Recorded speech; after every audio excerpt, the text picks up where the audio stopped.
vous a mis la puce à l'oreille pour venir à Soufamigué? Je suis venu en retard, à peu près une douzaine de jours, avec un retard d'une douzaine de jours. Simplement pour voir ce qui se passait. Mais je n'avais... Alors, je venais ici, je voyais la cour pleine de fidèles. Alors, quand ils se levaient, bien, je me levais avec eux. Quand ils priaient, je priais avec eux.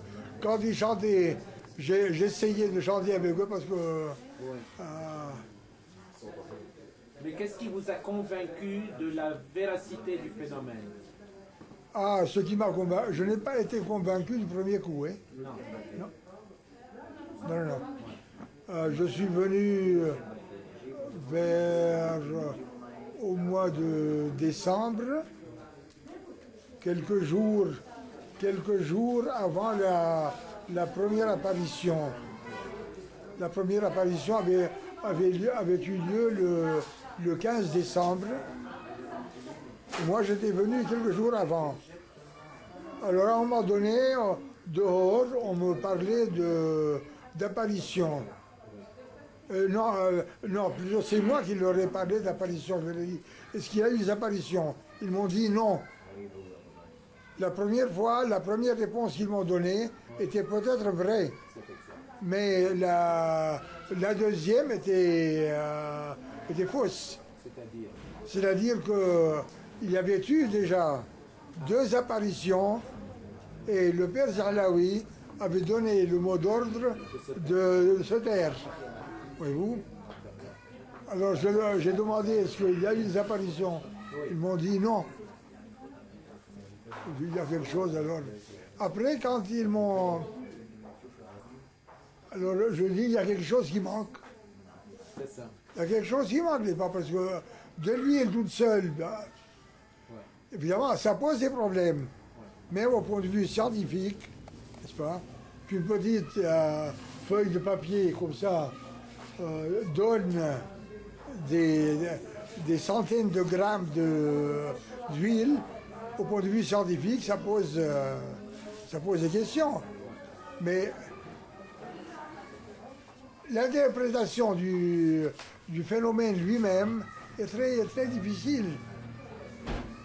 Alors, devant le refus qu'ils m'ont témoigné, ben, je dis, il manque quelque chose, n'est-ce pas? Il manque une chaîne, un anneau, un maillon, n'est-ce pas, à la chaîne.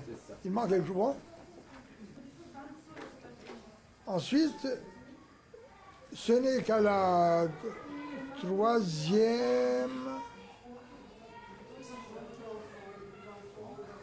à la 4e apparition que j'ai alors, ils m'ont confirmé qu'il y avait eu déjà des apparitions avant. Là vous avez... Voyez-vous? Et comment ça s'était passé? Le 22 février, je suis venu ici vers 4h, 4h30 par là.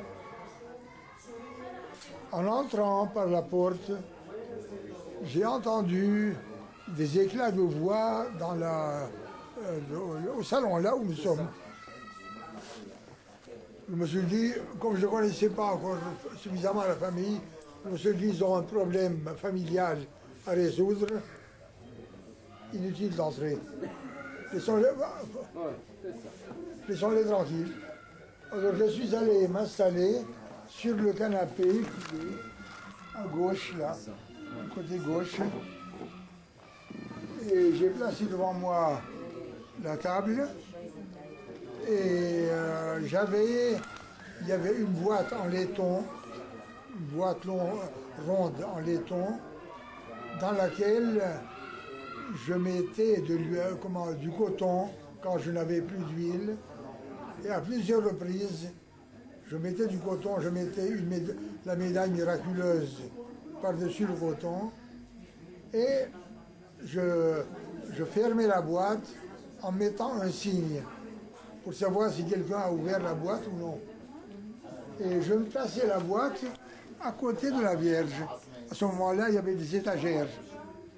Je lui disais en toute simplicité, Vierge, j'ai besoin d'huile pour les malades. Et j'avais de l'huile. Pas immédiatement, parfois le jour même, parfois le lendemain, parfois après, mais j'avais de l'huile. Alors, avec cette huile-là, je faisais de petites boulettes de coton que j'enfermais dans du nylon. Et je distribuais ça, n'est-ce pas, à ceux qui le désiraient. Eh bien, je m'étais installé par conséquent derrière la table pour commencer mon travail. À un moment donné, je vois deux prêtres qui sont descendus ici. Ils ont descendu là, les marches et qui ont filé dehors. Ils sont sortis. 2-3 minutes après, les gens de la maison sont venus me trouver. Ils m'ont dit, voilà, on a rendu l'icône. Parce que l'icône avait été transférée à l'église de la Croix sur ordre du patriarche. Alors, c'est ce retour de l'icône sans aucun préavis m'a fait peur. J'ai la nationalité canadienne. Pourquoi? Parce que là-bas, c'est une autre mentalité. Ils ont un esprit critique plus aigu que les Orientaux. Étant donné, n'est-ce pas, leur culture et tout ça. Alors c'est là que j'ai posé la question. Oui, ils sont plus cartésiens, disons. Ils sont oui, c'est vrai, c'est vrai. Ils sont plus cartésiens pour leur malheur. Hélas, hélas. Actuellement pour leur c'est malheur. Vrai, vous avez raison. Donc ils auraient plus de mérite à croire, vous voulez dire, ou bien à être... Pas du point de vue soufanier. Non, du point de vue foi, du point de vue foi, en général. Soufanier n'est qu'une facette de la foi. On voit actuellement, n'est-ce pas? Non, attention. Attention, distinguons. Voyez-vous? Distinguons. Il y a l'enseignement de l'Église qui est basé sur l'Écriture sainte, ça, d'accord.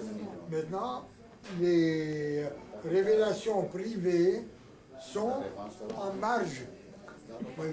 Je ne peux pas leur donner la même valeur que les révélations qui se trouvent dans l'Évangile ou dans l'Ancien Testament. Et pourtant, le dogme de l'Immaculée Conception n'est qu'une révélation. D'accord. Seulement, attention, oui, mais là, ça confirme la théologie de l'Église. Voyez-vous, oui. Dans la mesure où les révélations privées confirment l'enseignement de l'Église, n'est-ce pas, ça, je dirais, la foi englobe ces révélations-là. Mais si l'enseignement des révélations est en marge de l'enseignement de l'Église, n'est-ce pas, alors là, il faut mener une étude critique très serrée pour voir quels sont les points de jonction entre les deux et voir dans quelle mesure il faut accorder foi à ces révélations-là. Actuellement, vous avez des centaines de révélations. Actuellement. Quelle valeur entière, j'en sais rien. Ici, nous nous sommes aperçus que tout l'enseignement contenu dans les messages est conforme à l'Évangile, conforme à l'enseignement de l'Église, à tel point que plusieurs nous ont dit c'est l'Évangile exprimé en termes modernes. Voilà. Voyez-vous, dans cette mesure-là, j'y crois. Pouvons-nous aller même un peu plus loin et dire que le message de Soufani est non seulement est moderne, mais même en un sens révolutionnaire? Oui, si vous prenez par exemple, si vous prenez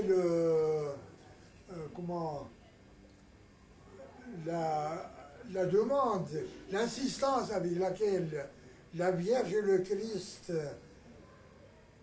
demandent l'unité de l'Église en passant par l'unification de la fête de Pâques, eh bien c'est révolutionnaire pour ici. Pas seulement pour ici, mais pour l'Occident tout entier, pour le monde entier. Tout le monde parle d'unité, voyez-vous. Depuis des années, on prie pour l'unité, mais que fait-on exactement au point de vue, je dirais, pratique pour réaliser cette unité-là? Quand vous avez, par exemple, n'est-ce pas, des communautés chrétiennes qui renouvellent le baptême pour un catholique, par exemple, qui adhère à cette communauté-là.